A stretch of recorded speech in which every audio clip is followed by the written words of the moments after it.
Oxytocin? It's sometimes called the mother hormone. It's supposed to initiate the bond between a mother and her newborn. You'll love this plant like your own child. I mean, we are entering a new era here.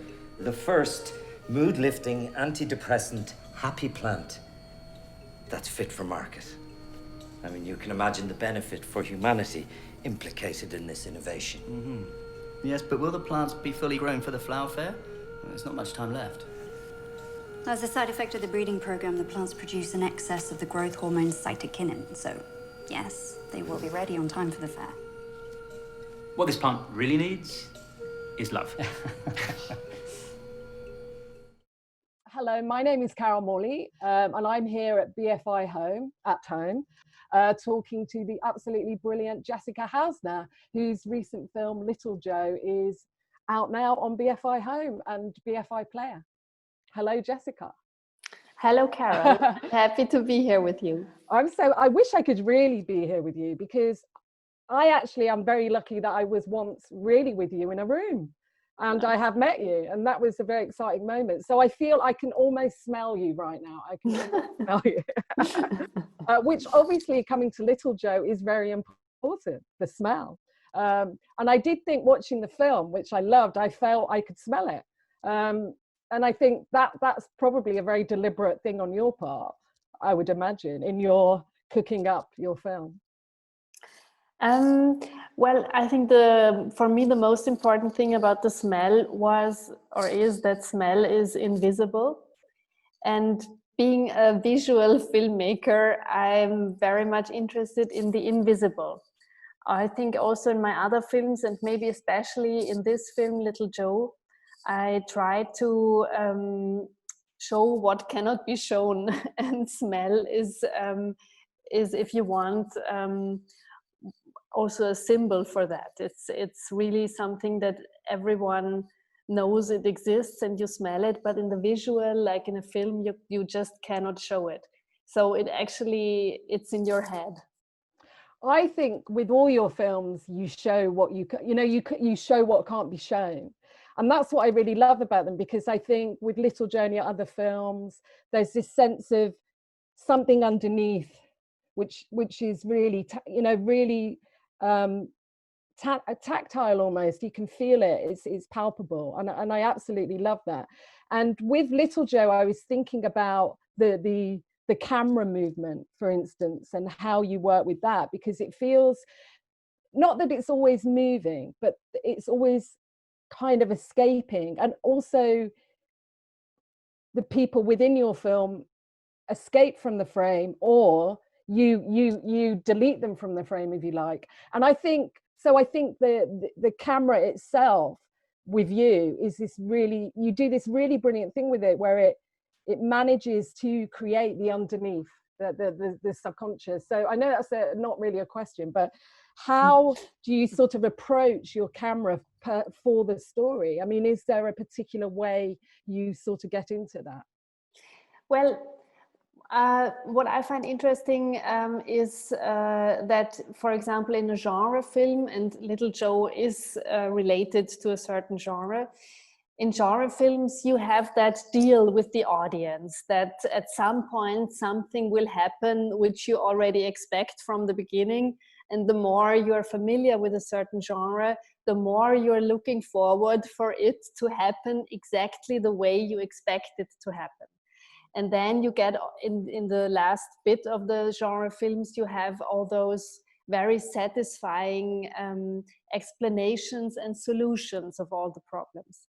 And this is one reason why I chose to base my film on a sort of genre, if you want, planned horror film, or psycho thriller maybe, or Invasion of the Body Snatchers, as simple as that. Day of the Triffids. That's exactly. definitely there. Yes.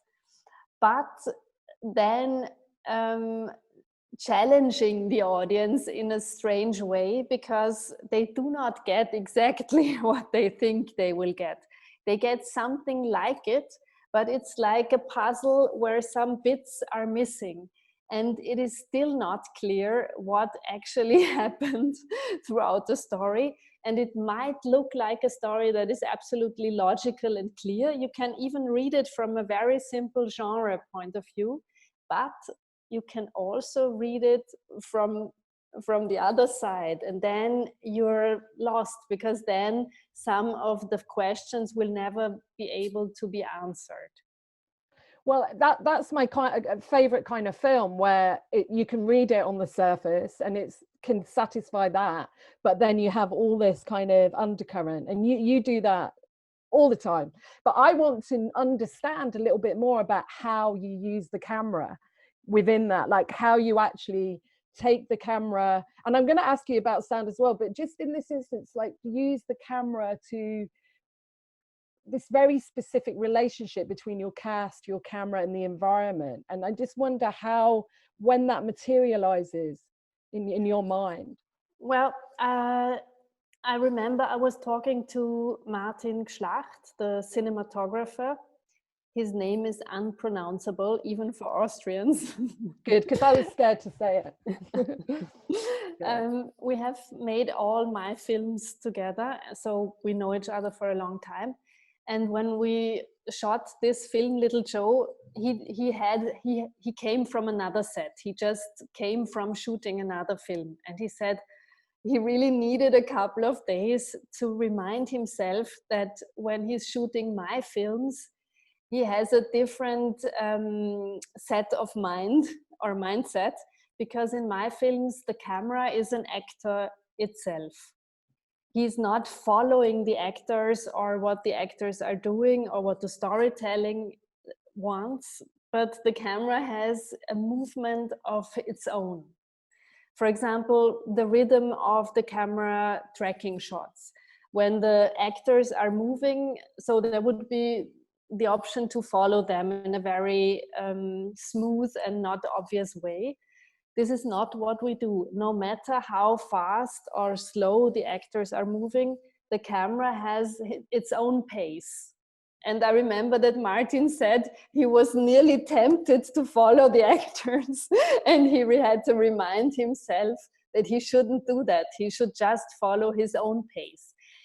This is a very basic thought of our cinematography, because this creates a certain uncertitude with the audience, because you're never really sure if you missed something, and if what is being shown is really what it is supposed to be. There is a subtle doubt created by doing that.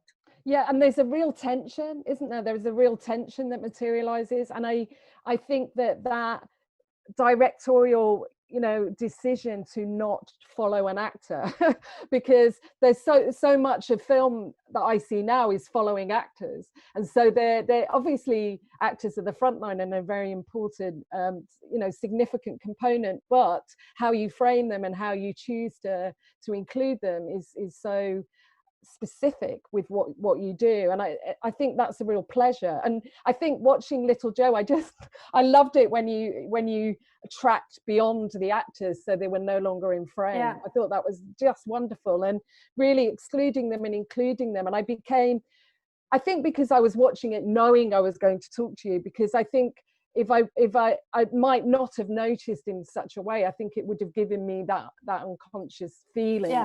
Yeah. But I think the reason also, maybe this is something I could elaborate a little bit. The reason for doing that is also a very a question of the perspective, because I like in my films or in my stories, the human being is not the center of the world. I think that's the simple reason why we chose, or why we always choose to have those specific camera movements, because in my world, the human being is just among all the other existing things, like the furniture in the room, if you want. Has got to do also with, I think, my experience in life. I think all my films talk about the fact that I think I'm very important and I'm the center of my life. But if I take a closer look, what it is really that I can decide, what is it that I have in my hands and that really develops the way I want. This is very few. So the range of my willpower is not very large. And I have to admit this. I try to show in my films also the fact that we think we might be so powerful, but in the end we're not. We're just part of something that we cannot rule over. Whether it be illness, which you've looked at illness as well, as a metaphor for that, if you like. And I mean, you talked about life itself, and I did want to ask you a little bit about your life, because knowing that your dad, the painter, and you studied psychology, so those two things make a perfect filmmaker, make you a perfect filmmaker. And so at what point, I'm always very interested in why people become filmmakers, because often it's quite it's a very difficult thing to do, and for so many reasons. So I just wondered, did you ever consider going into painting alone, or did you ever consider going into psychology? And when did those two meet and you thought, I am a filmmaker? I never considered going into painting. I did consider going into writing. I actually wanted to become a writer. But you are a writer in a way, because you write screenwriters, so you are a writer. Absolutely. You're a writer director. Yeah. I remember when I was a teenager, maybe 16 or something, I was able to borrow a video camera from a friend. So I started to make a little film out of my short stories. And I remember that back then I was very fascinated by filmmaking, because out of this short story, which was still just in my head, it was just written letters, suddenly I was able to create reality. And this is still something that is absolutely intriguing for me when I'm shooting a film. I don't know how about you? Some directors don't like shooting. I really like shooting. This is something that I love to experience, when my personal idea is actually happening in front of my eyes. It's terribly exciting. I mean, for me, it's like my favorite. It's almost, for me, the easiest part. That's the easiest part. It's the other part. I mean, I love editing too, don't get me wrong, but the kind of the lead up to it all, you know, especially if you're writing, I find writing the hardest part. I do. But the actual being on set, and no one can stop you in a way. You are invincible at that point. Just going forward, it's a great feeling. Yeah. And but I find your film so painterly. I mean, it's but did having a painter in the household, if you like, did that really make you start to look very early on? Do you think you looked earlier than other children at things? Probably. We used to spend a lot of holidays in museums. We never went to the beach or anything. When we went to Madrid, we went to the Prado, and we spent a week there. So we went to 1 or 2 rooms of the Prado every day, and we spent 5 days in a row in the Prado. And my father, I remember, he liked to if you want, explain also the pictures to us, to me and my sister. And he was a good storyteller. So I remember we were standing in front one of those huge pictures of a battlefield. And he described all the decisions the painter has made. Why is this in the foreground and that in the background, and the movement within the image and the colors. So he was talking about the whole picture for a very long time. And then we went on, and the same with the next. And I have to say that back then I was also extremely bored. I was not only fascinating, my sister and me were like, when can we go and have at least something to eat? But when I look back to it, of course, it influenced my whole understanding of images. And then your sister is your costume designer. So, and I mean, your production design on your films is so startling. It's so it's so colorful and exciting. And so with your sister, I mean, I love, for instance, in Little Joe with the uniforms or the lab coats being green and not white. I just thought that was brilliant with those green buttons. And so all these choices about costume that as an audience viewer make you at first you think you're looking at a white technician's coat, and then it takes a certain while to think, oh no, that's not what I'm looking at. And I love that play with what you expect to see through color and through costume, and also hair as well. I think there's some hair going on in Little Joe, I think. But so how is that collaboration with your sister? Is that something where you don't even have to communicate anymore what you want, or is there a lot of to and fro and collaboration, talking? I would say that throughout the time, so we have made 5 or 6 films together, we develop a certain style. So we do talk about it for each project. We start from zero in a way, but then again, we do not start from zero. There is something we build up on. And I would say that we choose more and more to create a very artificial style. And I think it is also because there is more understanding from both of us about what we are doing. I think when we started, we just did things that we liked. And now I think we understand why we're doing that. And I would say the reason for this artificial style is to create a fairy tale. It's to lift up the story from the ground and to say it's not only this what you're seeing here, but it is also a parable. It is also an artificial invention that that is telling something beyond the surface. So when we choose the colors and the costumes and the set design, we sit together, and my sister is the one actually who collects a lot of images from newspapers or journals or art books, and she makes photocopies. She's a very analog person. Right. Digital is not hers. And then we sit around the table and we choose the different images. That is a very irrational moment, because there is no reason why we chose mint green and pink. But since we chose those 2 colors, we go from there and we build up the whole color world of the film.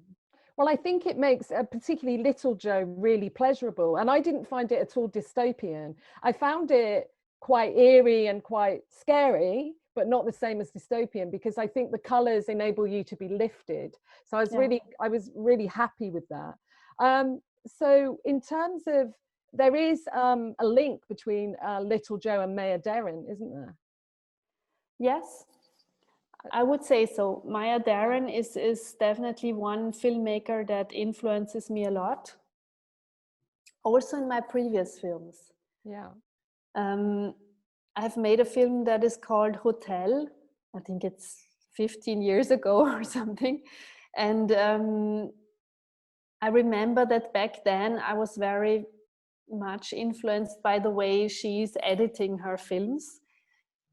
For example, in Meshes of the Afternoon, there is this sequence where the woman is walking around a corner, and then she comes and looks, and then she sees herself disappearing around the corner again.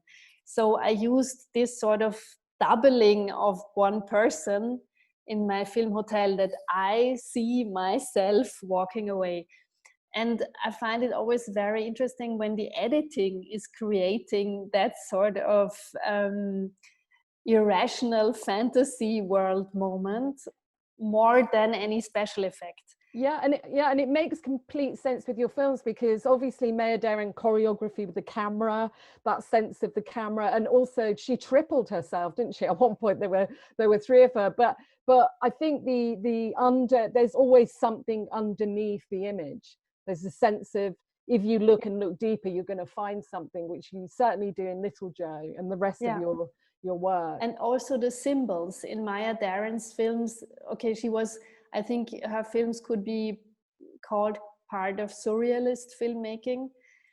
And I would even say that Little Joe also has a surrealist aspect. For example, the red flower definitely is to be seen as a symbol. Red is the color of love, but also of danger, both especially in a flower. Yeah, it's full of symbols, which we will encourage people to watch Little Joe and imbibe. But we're not going to tell them what everything is. But also there is a literal connection to Maya Deren in Little Joe, I think. Yeah, the music. Yeah. And you see, so with the music in Little Joe, which it's like music and sound effects in a way, isn't it? It serves as both. And at watching it, I didn't know where the music had come from, but I found it really worked for me within the film, and what it felt like it came from within the mind for me of the characters. And so, but it wasn't composed specifically for Little Joe. It was taken from which of Maya Deren's work? It was taken from Teiji Ito's composing or CD called Watermill. Oh, I see. It was not composed for any of Maya Deren's. Okay. But the composer Teiji Ito was composing. He made a version of the film music for Meshes of the Afternoon and other films of Maya Deren. I think they even used to be a couple for a while. And his music, like he went on composing music, of course. And so this music is from his CD Watermill. And I was looking for Japanese drum music. For some reason, I thought Japanese drums will be necessary for my film Little Joe. And only then, when I sort of started to research a little bit on Japanese drums, I recalled Teiji Ito, and I remembered that I always loved the soundtrack of Maya Deren's films. So I researched on what else did he compose, and then I discovered this music, and knowing those songs, I prepared the storyboard. So you worked with the music early on. I like that. Yeah. And then in your edit, so you've worked with your editor is a long-term collaborator as well. It's brilliant. You have a great collaborative bubble, if you like. But so with your editor, how does that work? Did you start to feed the music in very early on to your edit as well? Yes. The editor I work with has a very strong sense for how do you say it? Story building. Does the word dramaturgy exist? Yeah, dramaturgy, yeah. So this time, it was actually the first time we worked that way. She edited a rough cut herself alone, and she already put some of the music in. When I draw the storyboard, for some scenes I already indicate which song should be applied with that scene. So she did actually what was written in the storyboard, but some of the scenes she also tried out some things for herself. And I have to say that this is working more and more for me. So I used to be a control freak, 110%. But the better I know my collaborators, the more I can sort of let them try out things. And I have the experience that since we know each other for so long, and they can sort of make propositions or bring ideas that really contribute to the whole film very well. So this is for me personally, it's a very strong improvement since the last couple of years. So it's you can really trust them, and that's really good.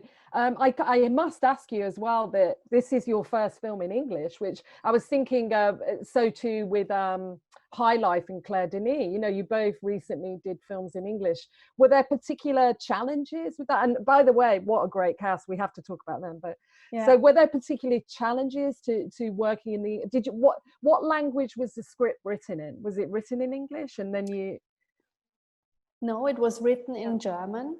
Yeah. The co-writer I work with, Géraldine Bajard, she's actually French, and she speaks fluent German and also very good English. So when we work together, we write in German language. That's easiest for me.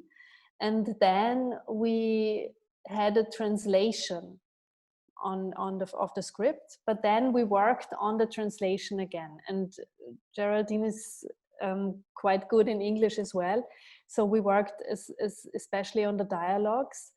And then there was a English native speaker who I worked with on the dialogues then again, Jeff Cox.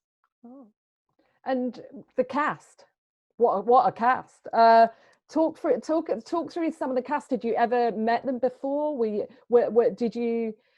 Did you send them the script and there were offers? Did you audition? I mean, how were those key roles? I mean, Lindsay Duncan as the psychotherapist is fantastic. I've always had a soft spot for Lindsay. But how did you, Ben Whishaw, the whole thing, did you kind of visualize them in the roles, or at what point, what happened when with the cast? Well, I have to say that I don't really think, when I write a script, I don't think about actors. I think about relatives or friends. Yeah. Characters. Sorry? Characters. You're thinking about the characters. Yeah. Yeah. And then when we go into the casting process, I actually like to be surprised. I don't necessarily go for one specific, let's say, appearance, not even character. I really like to think about completely controversial casting ideas.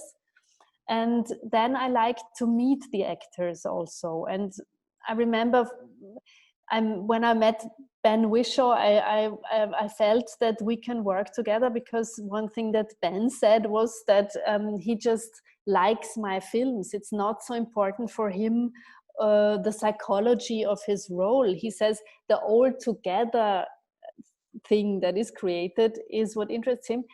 This was good for me to know, for example, because I have had the experience earlier that some actors started to hate me because what I said before, sometimes in the scenes they are treated like the furniture.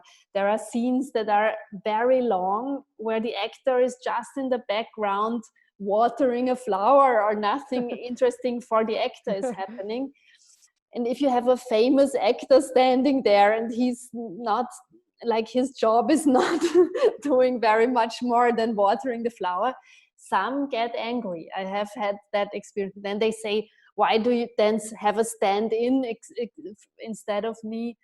Then I say, no, I think this is very important that it is you who is watering the flower in the background. So it was good for me to know that, for example, Ben Whishaw is ready to follow whatever it takes. And the same was also with Emily Beecham and also with Carrie Fox. Carrie was in the beginning a little bit annoyed. I remember that because of that, exactly, because we repeat scenes a lot.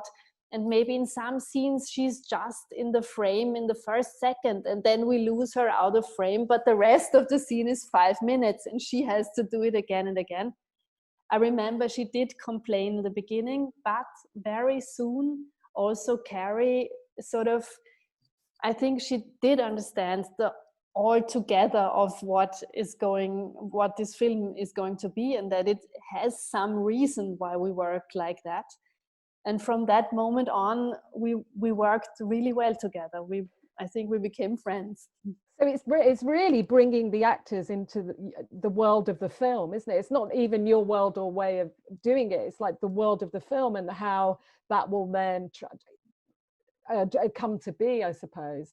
And I think that I guess you can't automatically, I mean, I find with actors, every actor generally has a different way of getting into a role and then working on set. And sometimes when you have many different actors with many different methods, it's like, how am I going to get everyone into the same world? But yes, so I feel that the cast and the performances they give, like particularly Kerry Fox's, I feel quite understated performance. It feels very resonant, and I really feel a lot within her. Yeah. And with all of them, there is so much beneath the surface of this film, and that's what I would encourage everyone to watch Little Joe to do, because I think that they will be watching your work looking for symbols and undercurrents and all of that. But I really think that I think it totally can be seen numerous times as well, to really start to uncover even more. And I love that it's a science fiction film. I love that you moved into science fiction. Yeah. That's just and fantastic. what did you think about the feminist aspect of the film? Well, you see, do you mean in terms of I mean, there obviously is there is the thing about the mother, which is very strong in it. So obviously the mother, without giving too much away, but she's essentially searching for her own identity within being a scientist and a mother. And I found that really, really fascinating.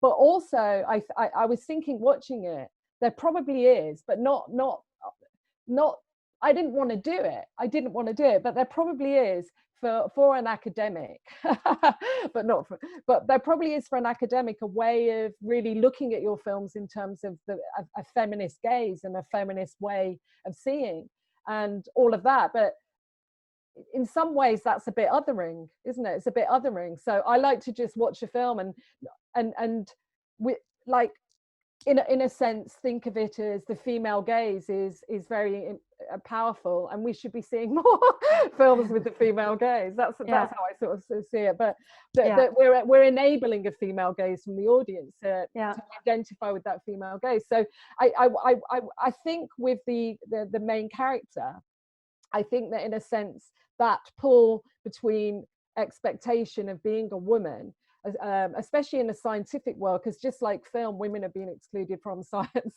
and from film. I found that, really, really interesting. But there's that level, and then there's a lot of levels beneath that about ways of seeing in a way and ways of controlling. But how would you discuss that? Well, for me, it was also very interesting to explore the role of motherhood. Also with this film, and for example, Emily Beecham is an actress who surprised me very, very much, because neither is she the typical scientist, right? So physically, nor is she the typical mother type. So this was exactly what I was also looking for, and what was important for the film, because this is also what it's about. That you escape this sort of expectation, what should a woman who is a scientist look like, or what should a woman who is a mother look like. I remember in one of the test screenings, one person said, but I don't believe that she's the mother of this boy. She doesn't look like a mother. And then I said, okay, what does a mother look like? Wow, So, that says everything. That says everything, doesn't it? About stereotypes, stereotyping. Yeah, because it's beyond the look as well, isn't it? It's like how you should behave and what your priorities are, and how and she does not behave like a mother should behave. She's not at all mean, but she loves her profession, and this is already not motherly, and this was exactly where I tried to put the focus on. That there's a contention even now with that. That's like quite scary. Could you talk about Frankenstein a bit, actually? Because I read somewhere that you were thinking, when you started to write the screenplay, you were thinking of Frankenstein. Yes. Frankenstein's monster. This is also actually part of the feminist aspect of the film, because What I thought about Frankenstein, so the original Frankenstein story by Mary Wollstonecraft Shelley, I already used to think that this is a parable about motherhood, because okay, it's a male scientist who invents a monster, but a woman who gives birth to a child also invents a monster, if you want, because the idea of the Frankenstein story is, of course, that the creator has no power over what he created. And this holds good for science, yes, but it also holds good for motherhood. You bring a child into the world, you are attached to that child with all your emotions and love, and still you cannot at all control what will happen to that child and what person this child will become, and if it gets hurt or if it survives or whatever happens, you're not in power. And still everything, your whole existence sort of depends on the well-being of that monster, if you want. So I found that analogy very interesting between Frankenstein and motherhood. Yeah, I think that I loved when I read that about Little Joe, the Frankenstein starting point almost. I thought it was brilliant. Yeah. Now, are you any good at synopsis? You know, like I'm really bad when someone asks me to talk about my film in 3 sentences. I really can't do it. Can you? Should I try? Yeah, go on. With Little Joe. Little Okay, Joe, tell me in 3 sentences. Okay. Little Joe is a film about a female scientist who invents a new plant, and the scent of this plant is supposed to make people happy. But throughout the story, you discover that there might have gone something wrong, and maybe the plant is influencing the people in a very different way than it actually should. I'm really a bit jealous of that. That was beautiful. I always find it so difficult to give a synopsis of my films, and that's always like they always say that's the first thing you should be able to do and the last, but I always struggle. But so I think that was great. And also one more thing, I think your film is also so timely for the pandemic times we're in. There is many mentions of face masks as well. Yeah. So I think people will watch Little Joe now with feeling that they're almost in it even more than they would have been before. So you've really tapped into some sensation that's occurring to all of us about how we are feeling perhaps not the center of attention in the world, that perhaps what you were saying before, like our priorities are not maybe the ones that are being prioritized by nature. That's sort of what it feels like with your film. So I think it's so timely with COVID and the lockdown. And one more thing, I've noticed with all your films as well, you often use the single location. That's like the point of departure and really concentrating. Yes, I when I think of a new story, it is very important for me to find the right setting. So maybe there is an idea about the story, but I need to know as you said before, the setting. It's not like I don't need to know exactly which house, but I need to know, is it a hospital? Is it a hotel? Is it a school? Is it a plant house? So in all my films, you have that one place where most of the story is developing. And I think I do this because it helps me to portray a society. Because if you have that sort of microcosm, you can show the hierarchy of a society. And it's also like a symbol. It symbolizes our society. Even if you choose a smaller world, it's of course the image of the larger world. So that's why I like to do it, because my films talk a lot about what is my position in the group I live in. And this is very much influencing what I'm saying, what I'm doing, and what I'm thinking. So again, we touch this question of what can I actually choose? How original am I? Or am I very much influenced by the role I have to play in my life? Well, I'm very, very excited about Little Joe and more people seeing it on the BFI player. And I'm also very excited about your next films and all the films you're about to do. And it's been an absolute pleasure, Jessica, to meet you. Do you think we'll ever meet again? I mean, we've met before in real life. Now we've met like this. Do you think we'll ever meet again? I would very much hope that, Carol. Yes. The BFI are a charity, a very brilliant one, and all their venues are closed at the moment, so there isn't the income coming in. So Jessica has something to say to you. Which is that donations to the BFI are always welcome. I love it. So donations to the BFI always welcome, particularly at this time with everything going on and in lockdown world.